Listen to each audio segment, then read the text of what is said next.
Alhamdulillah pada pagi ini bersama dengan kita Pak Legisan. Ya, Pak Legisan ini untuk makluman tuan-tuan, sekarang sedang menyelesaikan S3 PhD di sebuah universiti Islam di Jakarta, ya, UIN ya, Pak Legisan, University Islam Negeri Jakarta. Ya, Kalau betul. dikenal dengan IAIN. Jadi Alhamdulillah, seperti yang Pak Legisan sebut tadi, pandemik ini memberi banyak hikmah. Salah satu hikmahnya boleh menyelesaikan PhD ya Pak Legisan dengan banyak masa di rumah. Ya, ya, Tapi ya, ya. ada satu yang Pak Legisan sebut tadi, tekanan yang kita hadapi di sepanjang pandemik ini, dia ibarat diistilahkan Pak Legisan tadi spring. Jadi bagaimana spring kita jadi kuat? Hari ini tentulah kita akan dapat tips berharga dari Pak Legisan. Beliau seorang trainer dan Malaysia ni tak asing lah bagi Pak Legisan sebenarnya. 10 tahun dulu beliau bersama keluarga pernah berada di sini dan juga berkongsi banyak ilmu, termasuk ialah kita di Karangkraf tidak asing. Ya, beliau sebagai seorang trainer. Jadi untuk itu kita jemput, kita persilakan Pak Legisan untuk memberi pencerahan untuk kehadapan sebagai bekal menguatkan spring iman kita, Pak Legisan. Dipersilakan.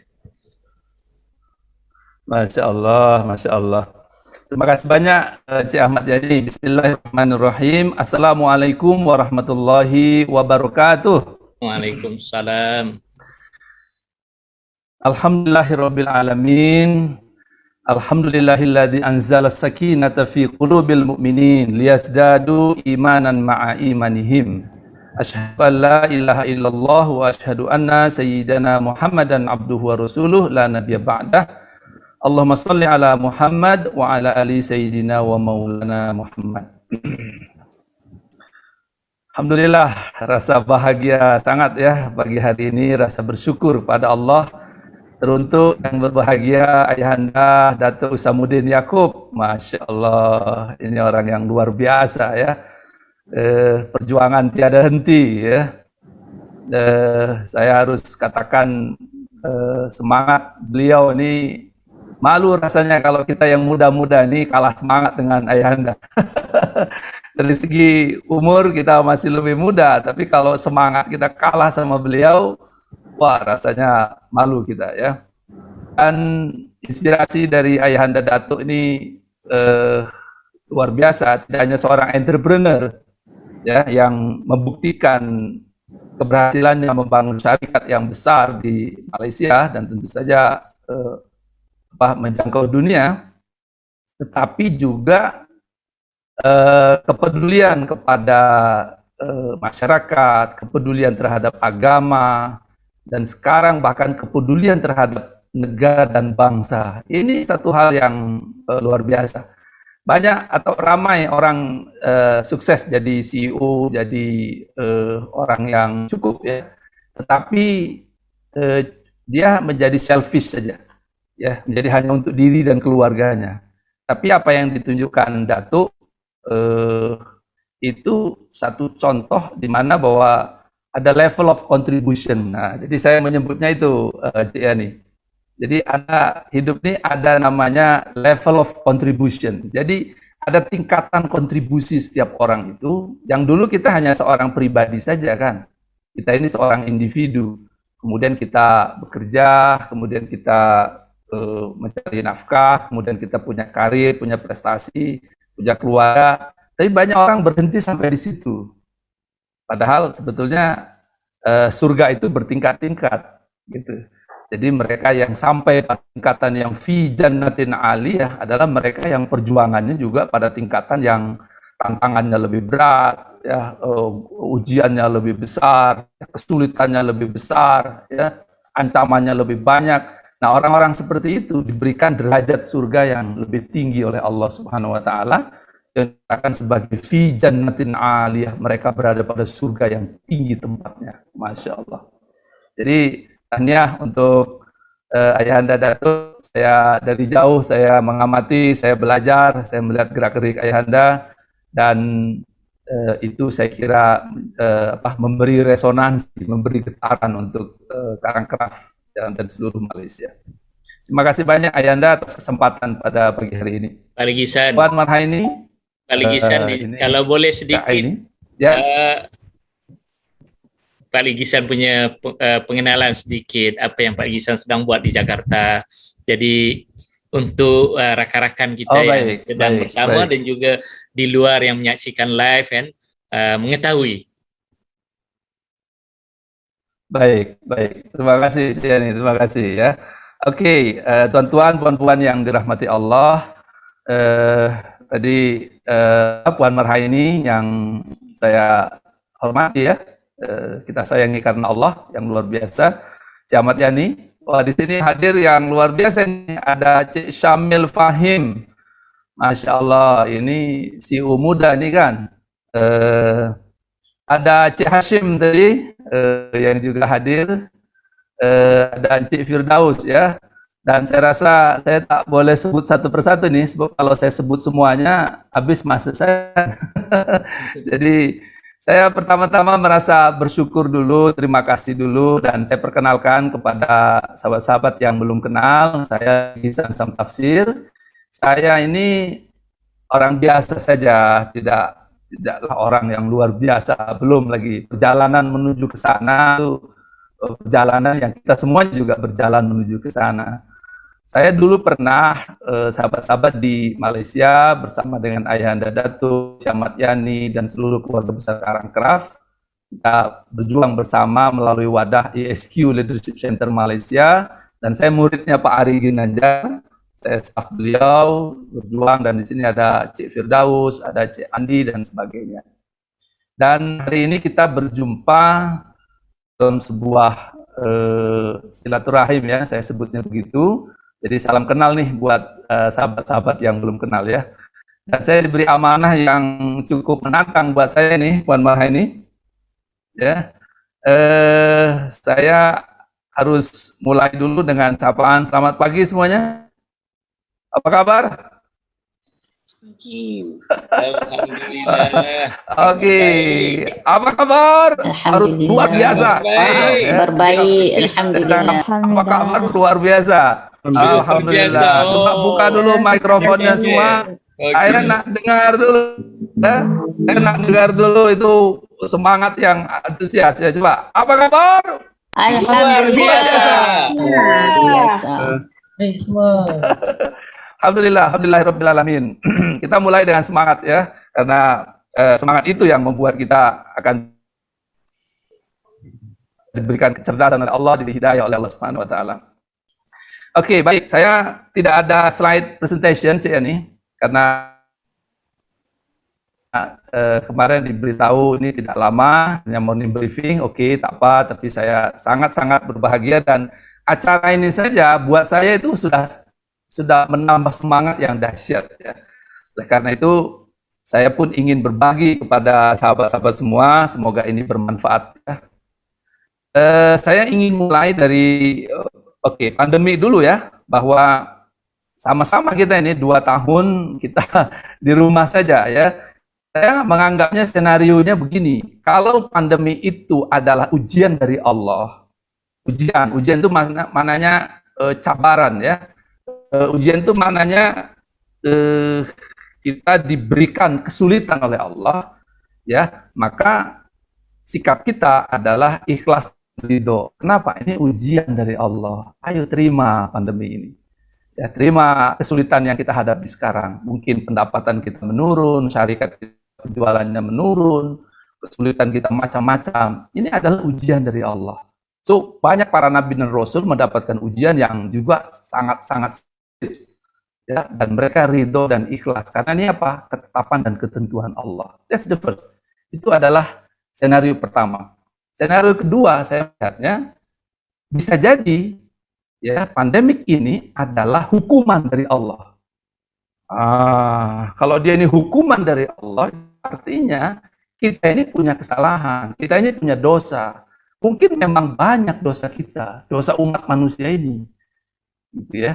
Ya tidak hanya kita di Malaysia dan Indonesia, tapi juga seluruh penduduk bumi. Bisa jadi memang ada banyak dosa-dosa yang dilakukan oleh umat manusia yang sudah jauh dari ketetapan Allah itu. Maka Allah berikan ini sebagai hukuman. Kalau ini benar hukuman dari Allah, maka cara solusinya adalah kita taubat pada Allah. Taubatlah kembali kepada Allah, perbaiki diri. Kita bermuhasabah diri. Apa-apa yang menjadi kesalahan kita selama ini.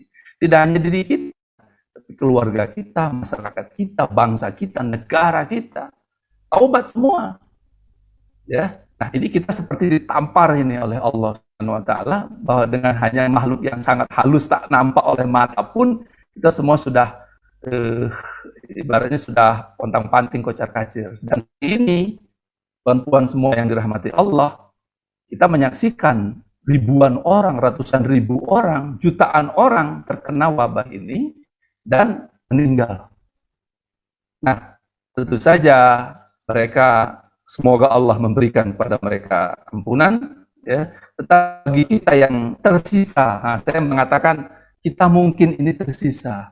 Sahabat-sahabat saya ada wali kota, ada gubernur, ada dosen, ada profesor, dokter, macam-macam. Sahabat-sahabat dekat saya yang selama ini bersama-sama dengan saya, Masya Allah, mereka ya pada saat pandemi ini dan karena COVID itu. Nah, saya menganggapnya bisa jadi saya ini dipilih oleh Allah untuk selamat. Betul tidak? Bisa jadi perempuan ini dan kita semua ini dipilih, disisakan oleh Allah. Nah, pelajaran bagi mereka yang tersisa ini apa? Nah, saya ingin mengatakan dan memberi motivasi pada diri saya sendiri. Maka pandemik ini membuat kita sulit, membuat kita berubah, membuat kita menghadapi tantangan yang sangat berat. Nah, bagi saya, bagaimana kalau kita jadikan ini adalah sebagai kesempatan yang Allah berikan? Ya, ibarat spring tadi, Cik Yani. Spring itu, ya, atau bahasa Indonesia itu pegas atau spring. Spring itu adalah kalau ditekan, semakin itu ditekan ke bawah, maka dia punya energi potensi yang lebih besar. Nah, pada saat spring itu dilepas, maka terjadi lompatan energi yang dahsyat. Itu quantum atau eksponensial energi.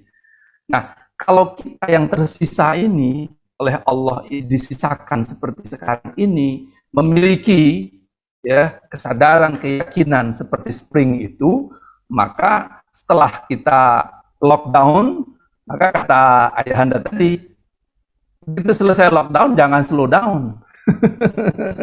Tapi justru harus lari dan melompat. Kenapa? Itulah spring. Nah, tapi ada orang yang springnya ditekan, patah dia. Kenapa? Karena besinya tidak kuat. Ada lagi springnya ditekan, begitu ditekan sampai ke bawah, begitu dilepas, malah dia tidak menimbulkan energi. Kenapa? Rupanya dia bukan spring yang besi. Dia spring yang dari bahan yang tidak bisa melompat.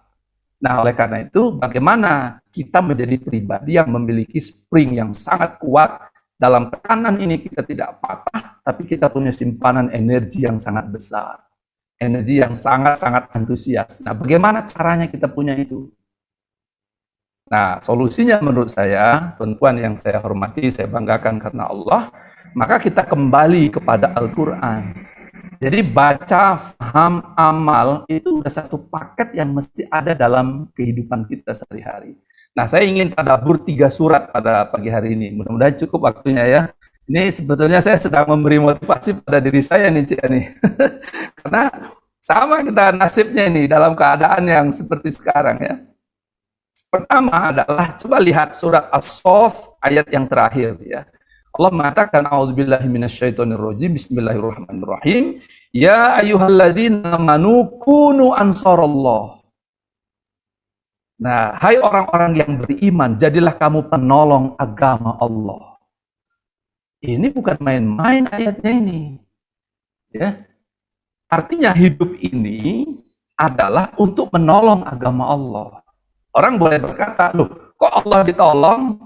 Bukannya Allah Maha Kuasa? Itu salah.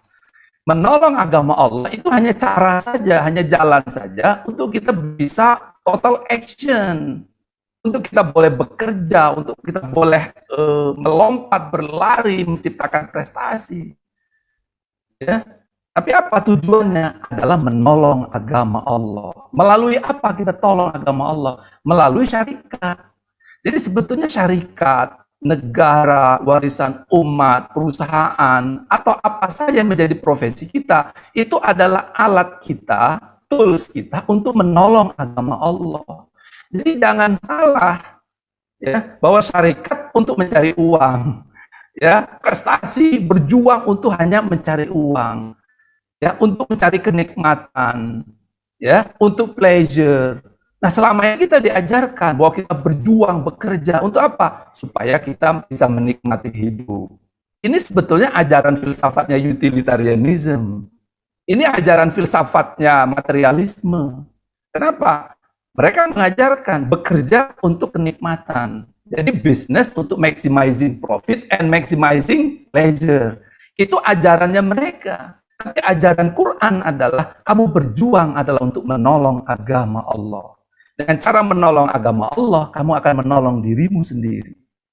Perusahaanmu menolong agama Allah, artinya perusahaan akan menolong dirimu di dunia dan juga nanti saat kau kembali kepada Allah. Jadi Allah mengatakan surah Al-Kahfi, "Faman kana yarju liqa'a rabbih falyamal amalan sholihan."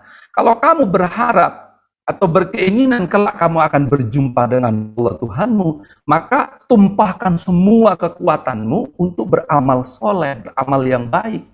Nah, beramal yang baik itu bukan cuma duduk sujud di dalam masjid, bukan cuma hanya kita duduk berzikir, bertafakur, tapi berlari di syarikat, berlari dari rumah ke office, berlari untuk melompat menciptakan prestasi, itu adalah amal soleh.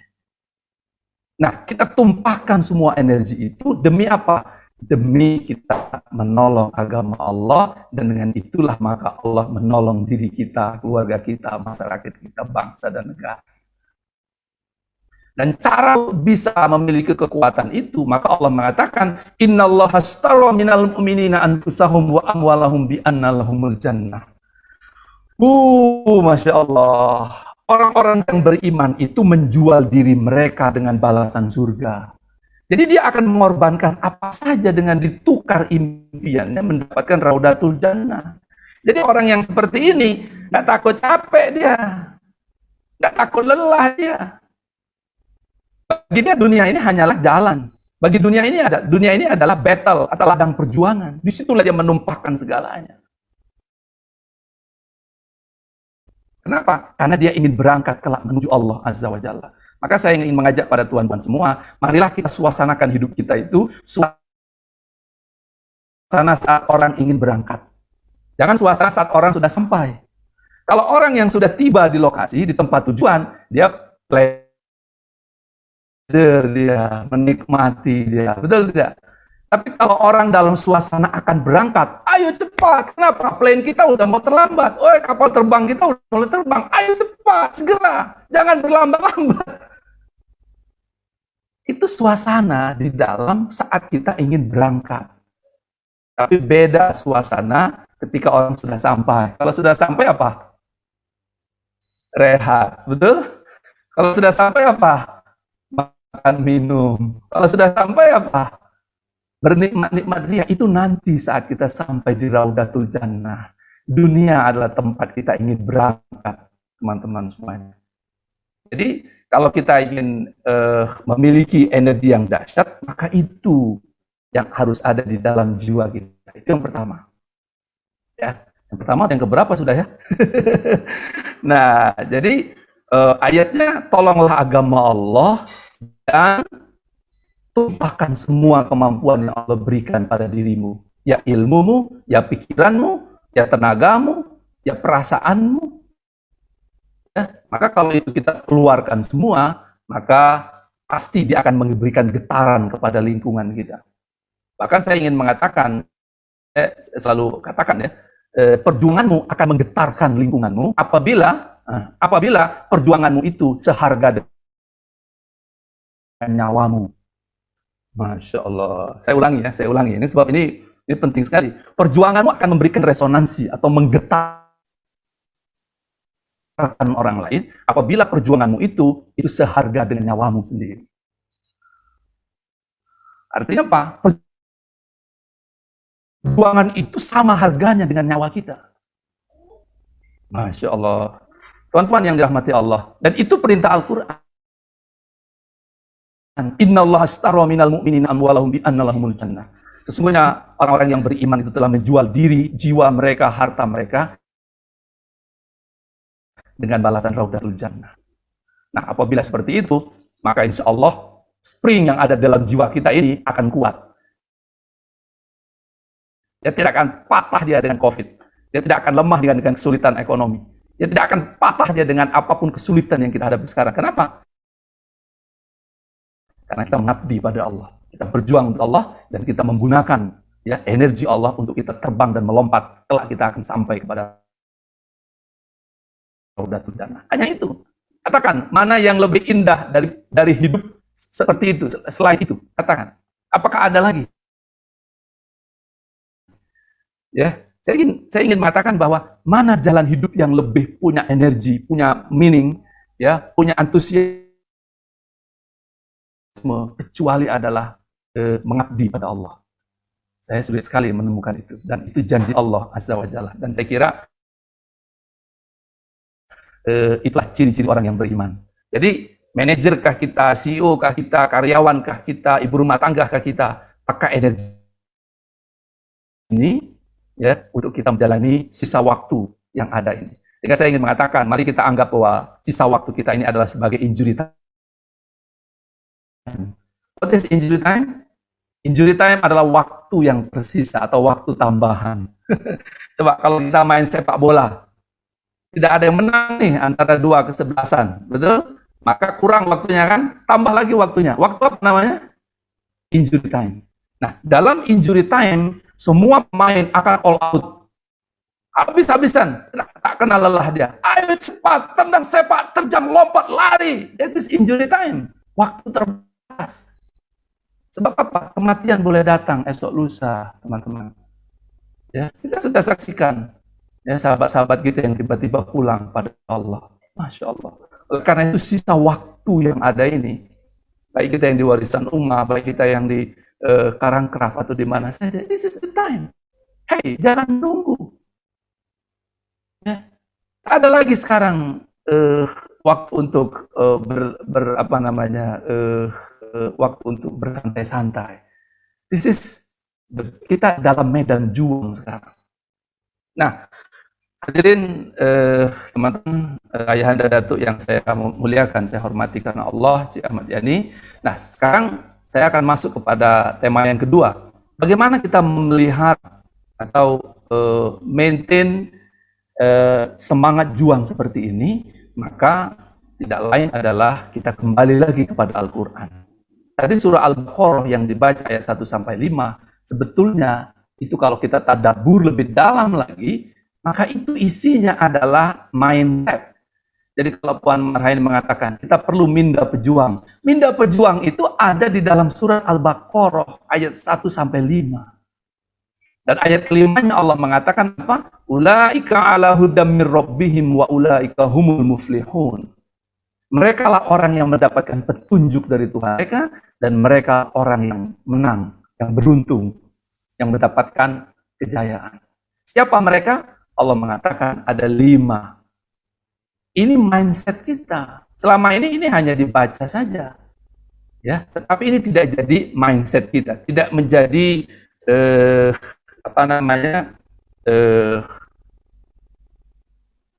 ini sistem yang bekerja, operating system. Seharusnya inilah operating system di dalam pikiran kita. Pertama adalah Allah mengatakan yu'minuna bil ghaib. Kamu beriman pada Allah. Tapi iman pada level yang tinggi adalah mahabbah ilallah. Jadi sesungguhnya orang yang mencintai Allah di atas segalanya, maka dia akan punya energi yang dahsyat.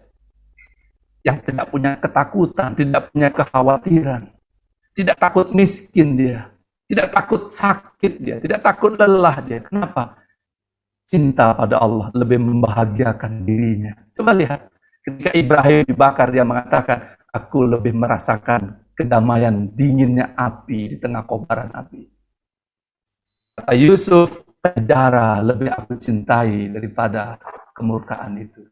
Orang yang mencintai Allah di atas segalanya, dunia bukan penjara, Tapi dunia adalah battle, medan juang. Yang kedua, Allah mengatakan apa? Wa yuqimuna shalah.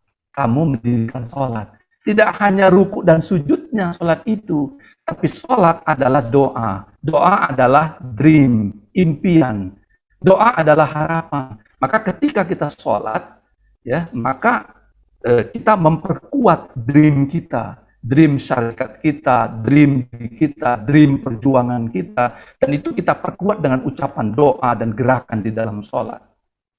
Jadi dengan kecintaan kepada Allah saja itu sudah akan menimbulkan keikhlasan, keridhaan, energi. Maka baru dilampiaskan dia, diwujudkan dia dalam apa? Dream. Jadi dream itu adalah wujud dari kecintaan pada Allah. Maka syarikat adalah wujud cinta kita pada Allah.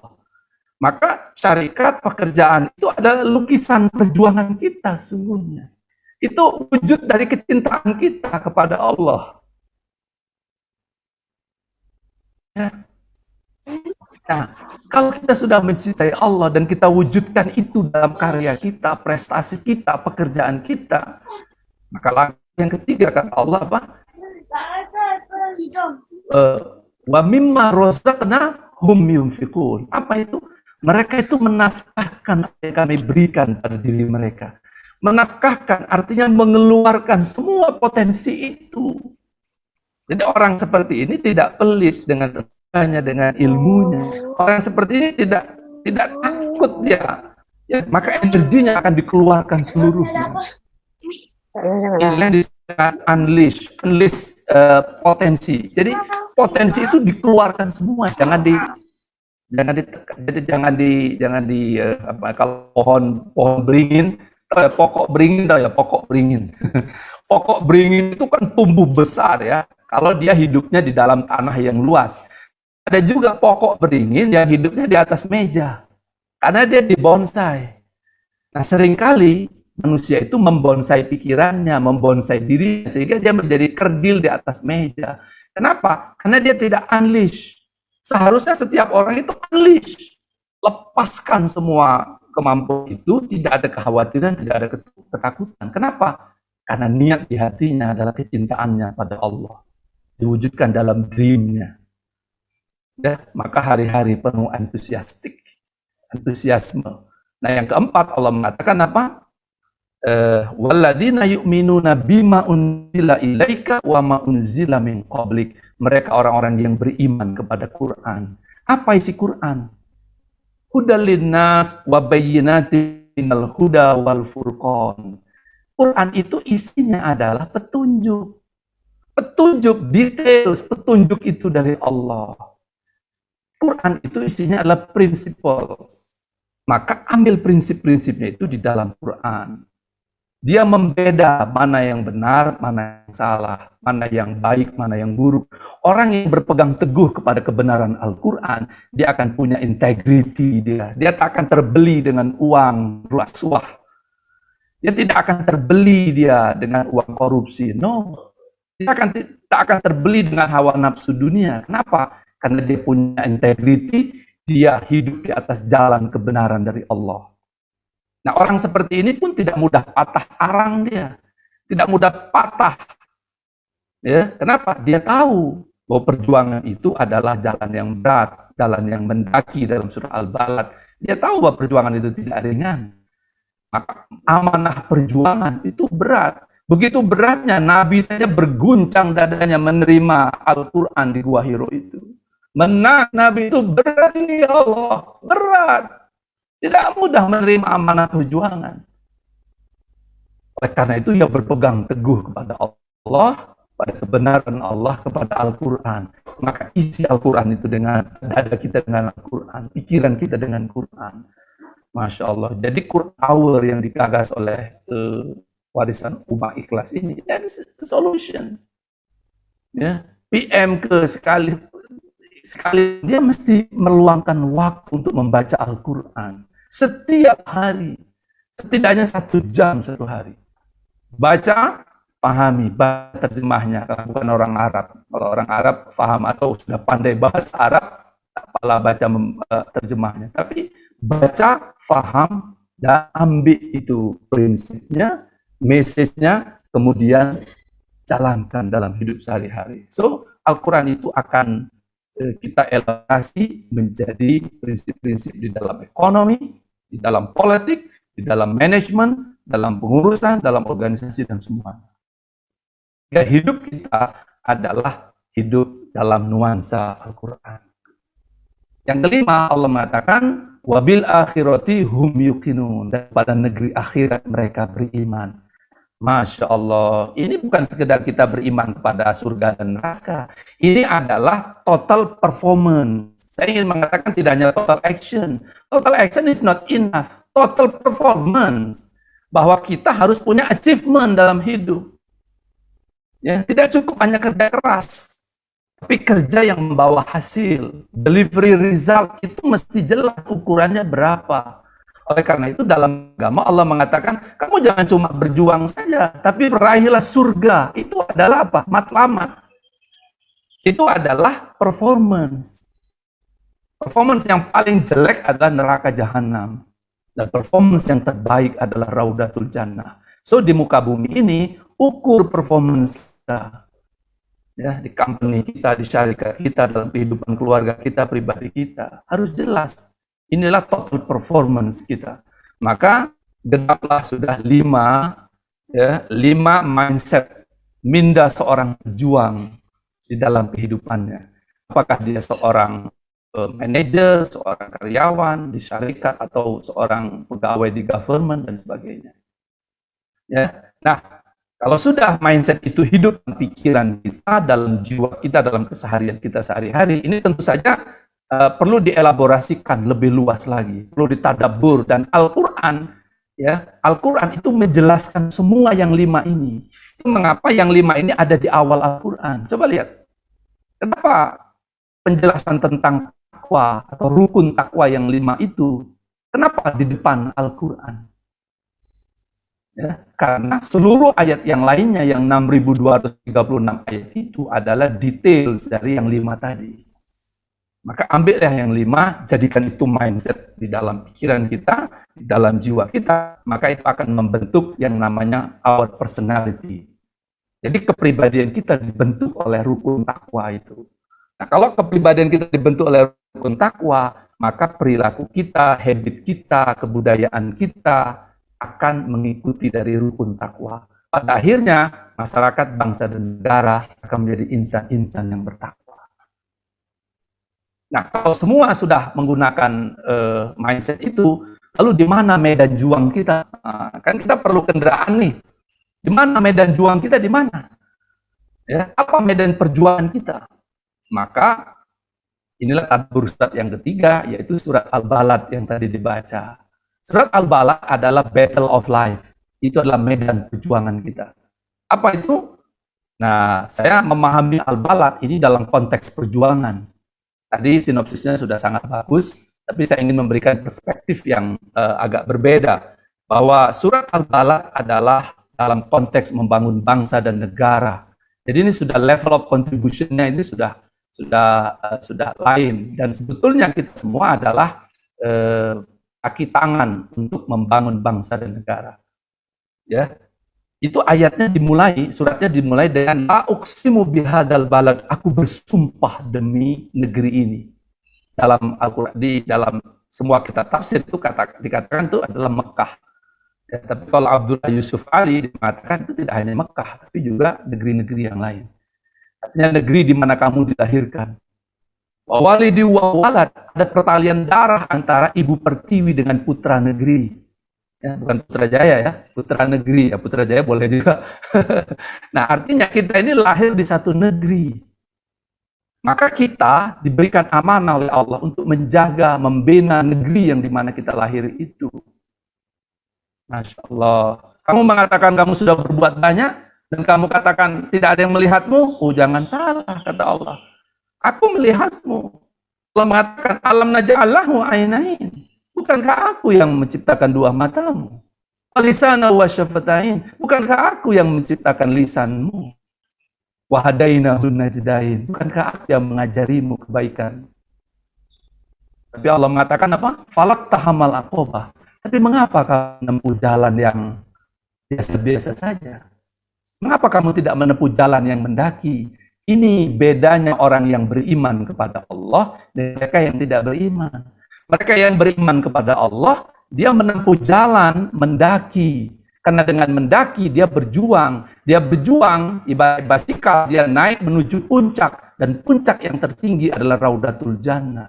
Jadi hidup yang punya makna, punya energi adalah mereka yang beriman. Mereka yang tak beriman, apa? Hidupnya hanya untuk mengejar pleasure. Hidupnya hanya untuk menikmati. Begitu dia harus berpisah dengan semua kenikmatan, yang ada adalah penderitaan. Betul tidak? Orang yang terlalu mencintai dunia, merasakan kenikmatan dunia, begitu ingin berpisah dengan dunia, maka deritanya sangat-sangat mengerikan. Nah, Allah mengatakan, wabtaghi fima ataqallahu darul akhirah.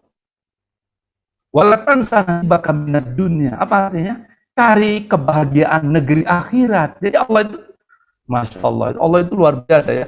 Jadi cari kebahagiaan itu di negeri akhirat yang sangat tinggi sana itu. Itu dulu di pikiran kita. Tapi Allah juga mengatakan, wala tansa nasibaka minad dunya. Jangan lupa bagianmu di dunia. Jadi dunia ini hanya bonus saja. Saya tak melarang kita pleasure, tak melarang kita santai, menikmati hidup, menikmati kereta bagus, rumah bagus, tak melarang itu. Karena Allah mengatakan, wala tansa nasibaka minad dunya. Menikmati juga dunia, karena itu juga rahmat Allah. Ya, tapi yang utama adalah kamu kejar itu negeri kebahagiaan yang paling tinggi di akhirat sana. Masya Allah. Jadi kalau manajemen dunia itu hanya quick win saja. Tapi the long kemenangan akhirnya itu di sana. Dunia ini quick win saja. Jadi kita diberikan anugerah di dunia dengan kecukupan materi, that's quick win. Jangan lupa bahwa ada kemenangan yang lebih besar. Jangan sampai quick win itu membuat kita jadi lemah. Nah, Karangkraf ini kan gajinya mantap ya, Ayanda ya. Jadi kan sudah sejahtera semua. Ya kan, nah, jangan lupa nanti diberikan kesejahteraan yang cukup, jadi lemah dia. Ya, bukan itu tujuan kita, tapi adalah menuju Allah. Nah, itu bedanya. Ya, mereka yang beriman dengan yang tidak beriman. Nah, bagaimana kita bangun atau melepaskan semua energi itu dalam hidup? Maka Allah mengatakan jalan mendaki itu 5. Pertama, fakku rokobah. Kalau ingin menempuh jalan mendaki itu, apa? Bebaskan negerimu itu dari segala kezaliman, kemusyrikan, ya, kekufuran, bebaskan negerimu. Artinya apa? Kalau itu syarikat, perjuangan kita di syarikat, maka bebaskan syarikatmu itu dari kemusyrikan, kekufuran. Ajak mereka kembali mencintai Allah. Itu jalan yang pertama. Fakku rokobah, bebaskan negerimu dari segala penjajahan, dari segala perbudakan, persembahan kepada dunia, materi, hawa nafsu, bebaskan. Kembalikan semua kepada Allah. Yang kedua, au'id amun fi yaumin dimaswabah. Kamu memberi makan rakyatmu. Bukan cuma makan, keperluan hidup kan bukan cuma makan. Ya pendidikan, ya sandang, ya pangan, ya keperluan-keperluan hidup. Cukupi mereka. Artinya apa? Perjuangan kita adalah untuk mengupayakan itu. Yang ketiga, yatim dan makrobah. Apa itu? Kamu lindungi anak-anak yatim. Bahasanya anak yatim. Karena anak yatim itu simbol di mana orang yang lemah kan tak berdaya. Ayah, ibu aja tak punya. Macam mana mau hidup? Macam mana mau berkembang? Tak ada mak, tak ada ayah. Inilah orang yang lemah. Tapi dalam konteks masyarakat, banyak orang yang punya ayah, punya ibu, tapi lemah. Tidak punya akses tidak punya akses bank, tidak punya akses pendidikan, tidak punya akses kesehatan. Mereka adalah orang yang kalah, terpinggirkan dalam pergulatan kehidupan dalam bangsa dan negara. Maka negara harus melindungi mereka. Artinya kita berjuang untuk melindungi dan memberdayakan mereka. Ya, membuat mereka menjadi lebih berdaya lagi. Nah, yang keempat adalah ajak masyarakat itu entaskan kemiskinan. Jangan sampai ada orang miskin di negerimu. Karena apabila dia miskin, dia akan masuk kepada kekufuran. Adalah fakru ayyakuna kufron. Ya, kalau mereka miskin, mereka akan kufur nanti. Maka bantu mereka, tolong mereka. Nah, nanti itu konteksnya ekonomi politik. Nah, satu hari kita boleh cerita politik ekonomi. Itu my dissertation Ayanda. Itu politik ekonomi itu disertasi saya yang sedang saya susun. Nanti Wadi kita boleh berbagi tentang itu. Dan Malaysia adalah contoh yang sangat bagus untuk politik ekonomi. Tapi supaya lebih bagus kata Ayanda, politik tanpa rasuah itu lebih bagus. Ya itu memanglah. Itu wajib lah itu ya. Oke. Nah, yang terakhir adalah tumakana minalladzina amanu wa tawassaw bis sabri wa tawassaw bil marhamah. Ini adalah kaitannya dengan pendidikan, human resource ya. Nah, 5 ini adalah medan juang kita.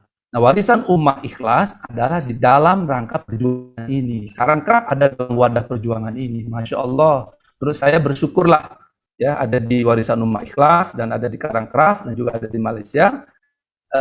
Di mana kita sedang berjuang sekarang. Ya, nah sekarang terakhir saya ingin tutup session ini dengan bahwa ini adalah cabaran untuk kita semua, tapi juga opportunity. Saya mempelajari Ayanda, apa yang menjadi topik disertasi saya adalah Imada ta'akharal muslimun wa imada taqaddama ghairuhum.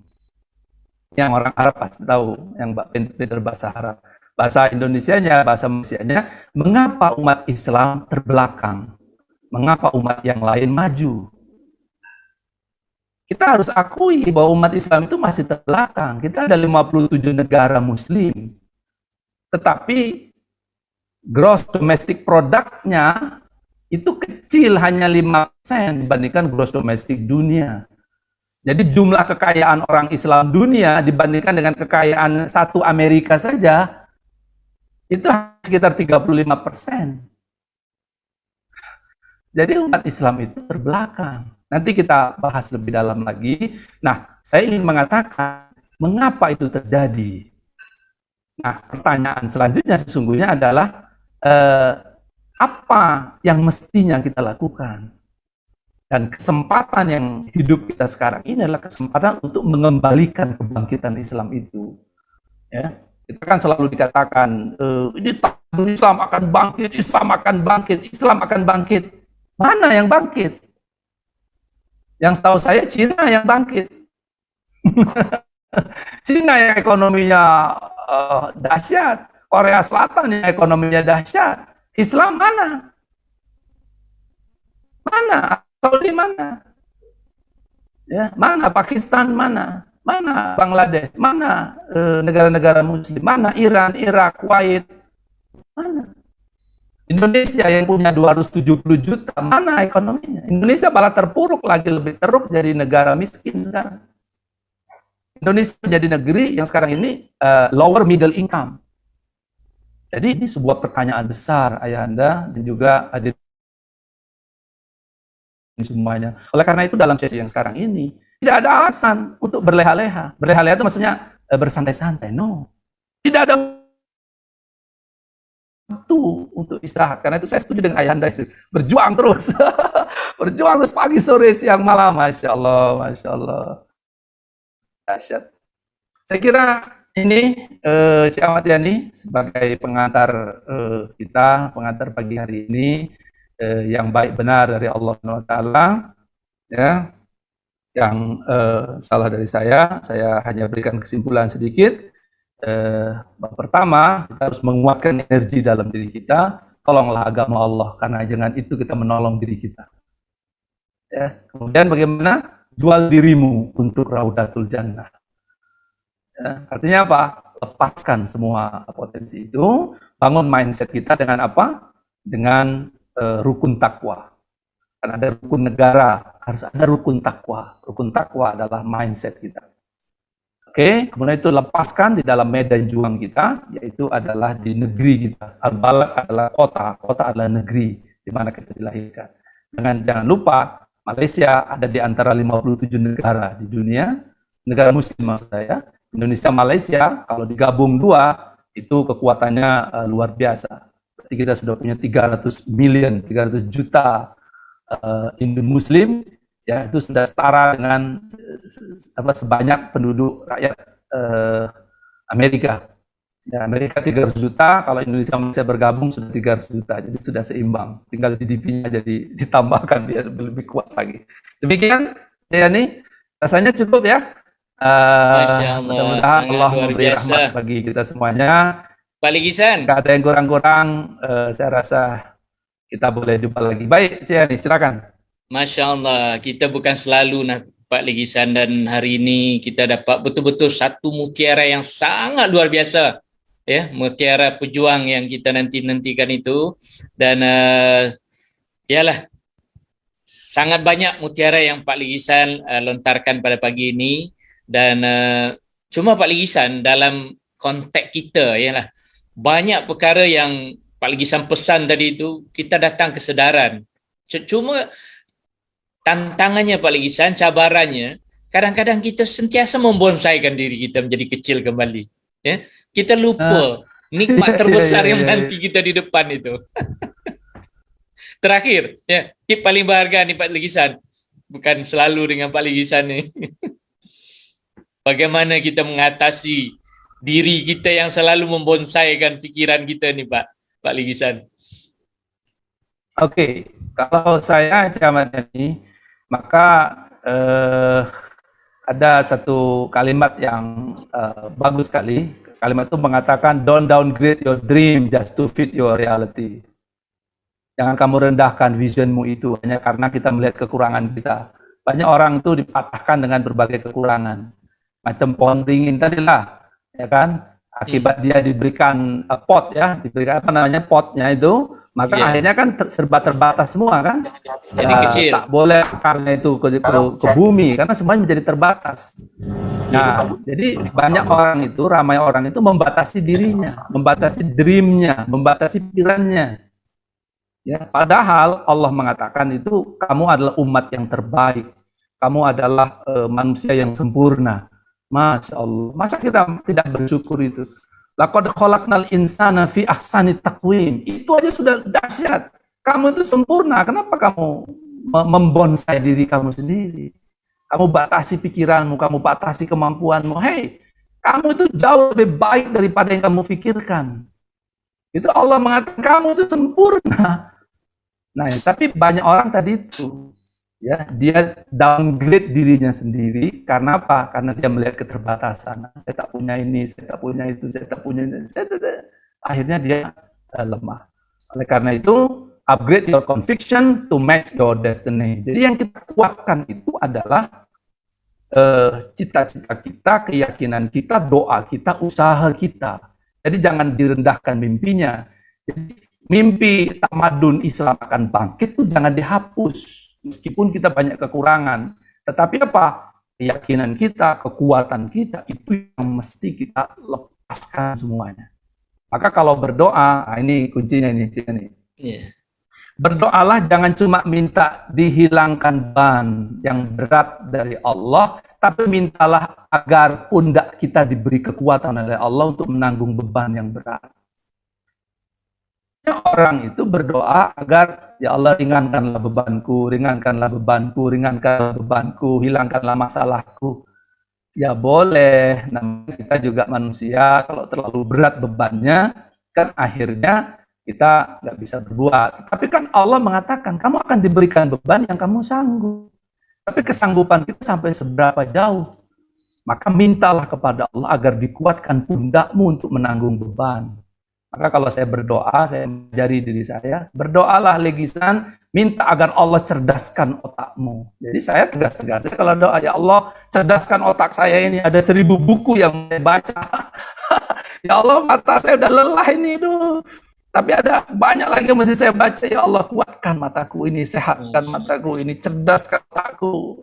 Kalau dengkul ini sudah lemah, dengkul ya lutut ya. Lutut ini lemah, tepuk-tepuk aja lututnya. Hei, kamu bangkit, kamu, hei, bangkit. Gitu. Jadi, apa artinya? Mintalah pada Allah, nanti Allah akan berikan. Ya, nanti dicerdaskan otak, mata kita ditajamkan, hati kita dijernihkan, pikiran kita dibersihkan, tutur kata kita diperbaguskan oleh Allah. Jadi jangan takut, jangan ragu bahwa kita penuh dengan kekurangan. No, tidak ada itu. Karena Allah Maha Sempurna, Allah akan memberikan semua yang kita minta. Selamat berjuang, ya. Berjuang, teman-teman semuanya, sobat-sobat semuanya. Demikian kira-kira Cik Ahmad ini. Alhamdulillah, Terima kasih. terima kasih Pak Ligisa.